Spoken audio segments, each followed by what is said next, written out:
So we are on the 9th match of the night. And again, this is a clan war between Team DG, Dynamic Gaming, and SCA, StarCraft Ascension. Representing for Team DG, we have bOneMaCHiNe, who will be a Zerg player on Nazarin Crypt, and he will be spawning in the top right position. Kimchi with the lag, of course. You gotta have it. It's his like staple, so yeah, a bit of lag. Guess that's fine. And on the bottom left position, we have Kimchi himself as our pink Protoss, and you can take it away from here. And in the top right hand corner, we have bOneMaCHiNe, but that's actually a pretty terrifying name. I mean, you say it too much, you like imagine like a grinder or like one of those tractors, like actually rolling over you, and you hear like the snapping of the bones and like the guttural noises that will come from you, and it sounds pretty violent. So that's just what I imagine. You might imagine like something that makes bones, but I don't know. I was kind of imagining what was that movie, Austin Powers, when the guy was kind of rolling along with the steamroller, and the guy was just standing there in front of the steamroller like 50 feet away. The steamroller's rolling about 1 kilometer an hour. He's screaming, "No! No!" But he actually manages to get himself run over by a 1 kilometer an hour straight rolling steamroller. That is a bOneMaCHiNe for me. Oh, yeah. Well, that's probably what it is. We'll have to ask him after the game. The probe does see that Overlord that sinks, and now he knows the position. I don't think drone. Yeah, our Zerg player bOneMaCHiNe doesn't quite know where our Protoss player is yet, but I don't think it's that big of a deal. And there's not an expansion getting thrown down yet. Oh my gosh, he's going to go for gas and then spawning pool. That is very weird. That's a pretty decent opening. He kind of wants to, throw his opponent off a bit there. He wants to throw Kimchi off because usually he would go for that early expansion. Both players would try to go for that early expansion. I like the fact that Kimchi has actually opted for the inside sentry expansion instead of throwing a forge down, because if he threw down the forge, he might have got overrun. And you know what? bOneMaCHiNe is kind of saying now, I kind of made a mistake maybe, but now I don't have to make the Zerglings I once had to. You said that quite correctly, my friend. This probe is going to be throwing down a pylon, maybe? He's holding a few minerals. Let's see what's going to happen with this. No, it doesn't look like he's going to be getting the pylon down quite yet. If he's going to be doing that at all. The Overlord's going to come check, and let's see, the Cybernetics Court. Nothing really too exciting happening at the beginning of this game. No, nothing yet. I mean, that probe is going to try and block, but there are already Zerglings on the field, so we won't be able to do anything to block this expansion here from Zerg, but he manages to get back in and out, and keeps his probe alive, and back in the base for more additional scouting information. As soon as those Zerglings get on the creep, though, see, they're going to have that speed buff, and that probe's going to die really, really fast. No more no more scouting is going to be allowed for this Zerg player, for the Zealot is on that little crevasse. That Zergling gets a few swipes swung at him, and some funny chat. Oh, open your eyes, bro. Come on. Wow, just look at the vision, the checking of bOneMaCHiNe. He's checking everywhere else to make sure no funny business coming from Astrea, because I'm pretty sure he doesn't want to find a Stargate with 5 Phoenixes being morphed or something. Exactly, and you know what? Have you played this map much on the ladder? Because I think I have this map actually crossed off. I'm not quite sure. I played this in a free-for-all recently, but I've never played this in a 1v1. Yes, I actually do like this map. There's another one that you're probably thinking of, and it's called Nazarin Crypts, and that one is it looks a lot like this one, except for it's like a lot bigger. But this one's actually one of my favorite maps to get because it is really balanced. I don't have the highest success rate on this map. I don't know why that is exactly, but I think it's because it's due to this 4 Zelnaga towers. Every single time there's a high potential for vision, I don't end up doing too well. This Destructible Rocks is Ooh, nice force big, fields there, cutting yeah. off 3 Zerglings. Also good timing on that too, kind of neglecting, or taking advantage of, bOneMaChiNe's kind of persistent, looking away. He kind of targeted the rocks and went back to macro for a minute and lost a couple lings in the process, so. Yeah, and since force fields are free, that's really good. Oh my gosh, he's splitting up his sentries with his zealots. I don't know if he's doing this on purpose. SCA Trail would like to point out there is a supply block for the Zerg player. I'm sure he's got an Overlord on his way right now. Oh my gosh, he's just barely making that, so he's very supply blocked. Let's see, there's no stalkers out for this pink Protoss at the moment, so he's just going with the Sentry Zealot play. He's canceling some. Oh my gosh, what is he doing? He's like changing up the game a little bit. I don't know. He's trying to make a wall and stuff. The Zerg player is actually going for an early Bangling Nest and +1 melee attacks. You know what? This might be very devastating. We actually saw this recently. I think it was not IPL. What's that tournament? Oh, it was Stefano. Stefano actually dismantled a Protoss player by going early Banelings and just crashed through everything he had. Yeah, man, Stefano, he's a really good Zerg player, and you guys could watch him whenever you get the chance, because you can learn a lot of things from him. I don't know why he's going Banelings, though, because the high sentry crown is going to do a very effective job. The force fields and the... There are 9 sentries. Yeah, there's a lot of freaking sentries, so that's a ton of force fields. In the production tab, no, there is no layer tech going down, unless if he does that as soon as possible. I can see why that would work, but I don't know how effective it's going to be, because by the time he gets the drop upgrade done and the Overlord speed upgrade, it's going to take a long time for that to happen. The Baneling speed upgrade is being researched at the moment, and we're going to see a macro game. Indeed, I'm really hoping to actually see Overlord drop and speed be included in this, because that would be the direct answer to a sentry count this high when you're going Banelings. Yeah, pretty much the only thing left to do right now, because both players are gearing up for macro and there aren't really any units out for bOneMaChiNe yet, is I think that KimChi needs to expand. I think that's exactly what he's going to do right now, kind of check if the base is there. But bOneMaChiNe is going to get a scout on this. He does see the Zealot, and he does manage to see... No, he just misses the Nexus go down, actually, but I guarantee he'll be moving back momentarily to check that. +1 attack, just about to finish, also for KimChi. And moving up to our Zerg player, +2 attack, almost halfway done now, and another Evo Chamber has been started. You know, and if this Zerg player doesn't see the third base going down for KimChi anytime soon, then it'll be 3 base to 3 base, and if you let a Protoss get on 3 base, that has a lot of problems. There's you can get he has like free spending money, or you can get those essential things, or like non-essential things, like he just has like more money in his gene pool. You know, he can afford to lose a few more. He can afford to lose a few more units. He can afford to lose those drops. He can do those special tactics with the warp prisms and the zealots. And oh my god, I'd just like to point out that Ventral Sax is finished and speed is already done, so he is going to be able to pick up and drop, but not after losing his third base already. He is going in for the maneuver right now. Hopefully we'll see a pincer move where he brings the Zerglings up and drops them.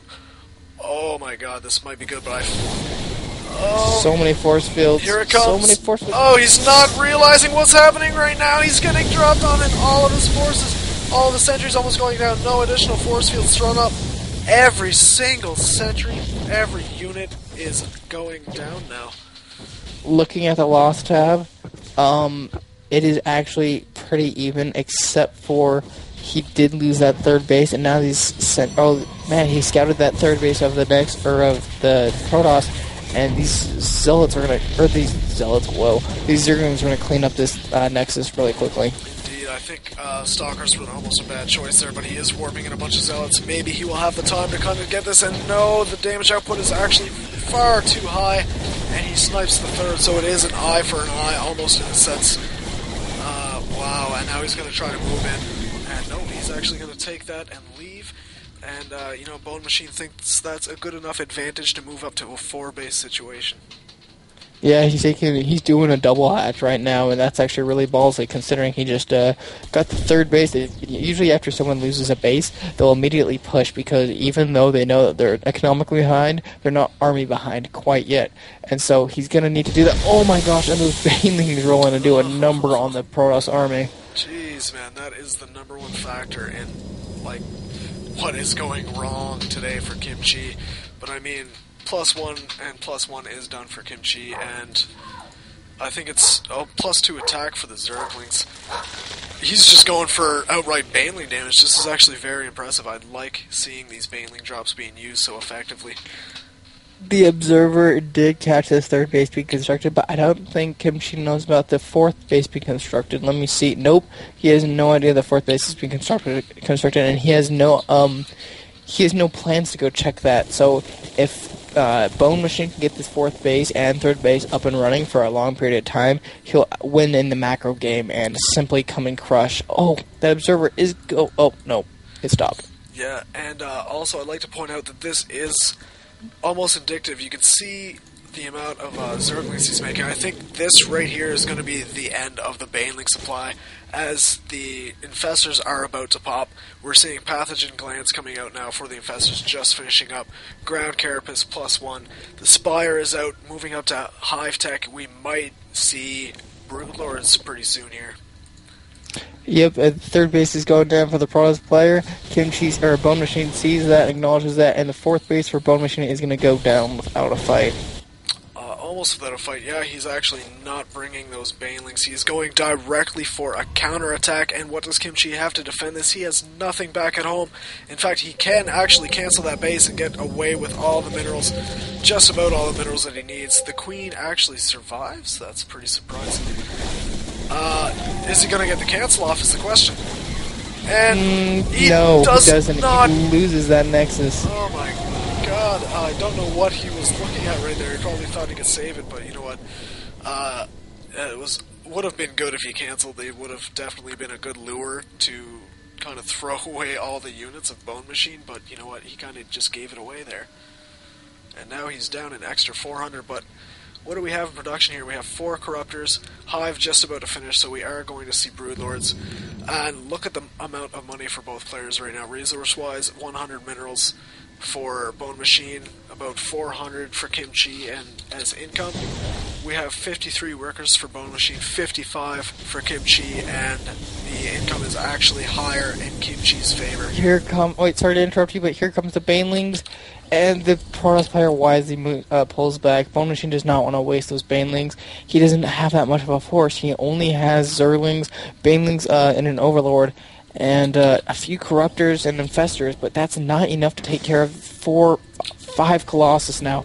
I think if KimChi just straight up pushed right now, he would be able to take a lead, and these drones are doing a drone transfer right now. It's not really a great time. Exactly. These Corruptors might take down one. They take down one. You Infestor. can now. Yeah, my brain is going. Oh my God! And the what is it called? The fungal actually manages to kind of get or fall off the Stalkers there at the very last minute, just as the banelings were about to drop. So you know what? The blink actually working out in the favor of KimChi. The very last millisecond that those banelings were about to hit the Stalkers, they actually managed to blink oh my away. gosh, the Stalkers blink into the main base. This is going to do a lot of damage to bOneMaCHiNe here, and this might be a GG. Oh my God, we might see a force field at the ramp. All the perfect, tech. Yes. Perfect control. I don't see how this is going to work. Ultimus Cavern being made. There's 5 Ultimus being made right now. One of them's about to morph, so he's going to be able to charge up that force field without a problem. But is his hive going to survive? I don't know. Furthermore, not just his hive, but every single structure in the Zerg base You know, I thought there was a counterattack about to go out, but it must have been pulled back a little bit. Yes, all the units are still waiting. The infestation pit actually is taken out as well. Both Evo chambers taken up and the upgrades still lie in favor of bOneMaCHiNe, I believe. Actually, it's just about equal right now. KimChi's going to blink into the third base of bOneMaCHiNe with his stalkers that he just morphed in. 5 Ultralisks get morphed. All 3 of them get to like half-life, and here comes the counterattack. The Banelings are about to roll in. The stalkers are going down really, really fast. He's dropping the Banelings on the Colossus. It's such a great move, and I think everything's going to get cleaned up, and none of the stalkers are going to survive. You know, I think that KimChi almost misread that situation there, because he moved himself, backing himself into a corner and allowing all of his units to get taken out. I feel like he could have moved perhaps his Colossi up to the top and worked his way into the natural back and forth, and utilized his Blink Stalkers to kind of get out of there and maintain a lot of his unit count. We are looking at 63. Oh no, that Corruptor gets picked off without a fungal growth. The third base is going to get picked off. Oh wait, no, enough Zealots come, enough Zerglings come to pick off these Stalkers. Third base lives, but I'm not sure who came out ahead in that battle. I'm going to have to go with the Protoss army. That one Colossus is an Executor with 29 kills. Wow. You know, I almost feel like bOneMaCHiNe kind of made a little bit of blunder there, remaking his Ultralisk Cavern, and his pool, when his other pool stayed alive. He does have right now, the only thing he has for tech is Ultralisks and spawning pool. However, he does have 4 Ultralisks being pumped out right now, so that will add up to the 2 he has, having 6. Not many Lings. I noticed that as well, and the 4th base being taken by KimChi. You know, and something about Zerg structures is that they actually lose life quite quickly. It's like being on fire if they don't have creep. So right now he needs to get his overlords and start just spreading creep onto the buildings that are still alive, or else he's going to lose and he's going to have to remake these. And that's not something he can afford right now. He's only on 1.5 base, and he's very far behind. And I love the switch here. Archon and Immortal coming out of KimChi. He knows that there are going to be Ultralisk at play, and he knows that it's going to be Lings as well. So he already has the count of Colossi to deal with the Lings and the Archon stealing Splash. You know what? He has this read perfectly. I would like to see after this transfer of probes down to his 4th base, maybe him wall off the ramp so nothing can actually get up there. I don't know what bOneMaCHiNe could do. He played his best, but unless he can make a miracle recovery, I don't see what can happen or what's going to happen. KimChi's going to throw down a pylon right here with his probe. I imagine, yes, he is. And this observer is seeing everything that's going on. 3rd and 4th base being being saturated for KimChi, and there is nothing that can stop a Protoss death ball of this caliber. No, definitely not, especially not even dropping Banelings on it, because, you know, Archons do not take any bonus damage. They are a psionic massive unit. So, wow, seems like Immortal's actually stuck in the main and taking the long way around. And is actually pointing out the 2 probes here who are actually trying to get past the cannon, but just, like, rub-loving themselves on it. Oh my god. Oh man. Big engagement. Oh, and the engagement going down, and all the Immortals get cleaned up, and all the Ultras get cleaned up. It's going to be a GG immediately. Look at all the Colossus that are still alive. GG, well played. Good game. And is that the last game? That is the last game. Astrea was for SCA, and he pulls out the win. Indeed, exactly as, I don't know, KimChi came out to win, and, you know, he threw it out for his team. Congratulations, KimChi. Thank you for taking Team SCA forward ahead in the Clan War registry, I guess I could call it. You know, that was a 6-4, I believe. It was 6-4. A 6-4 victory for Team SCA, and thank you, Team Dynamic Gaming, for coming out to battle us. Wait. What's up? There's another I think it was 6-3. I think it was 6-3.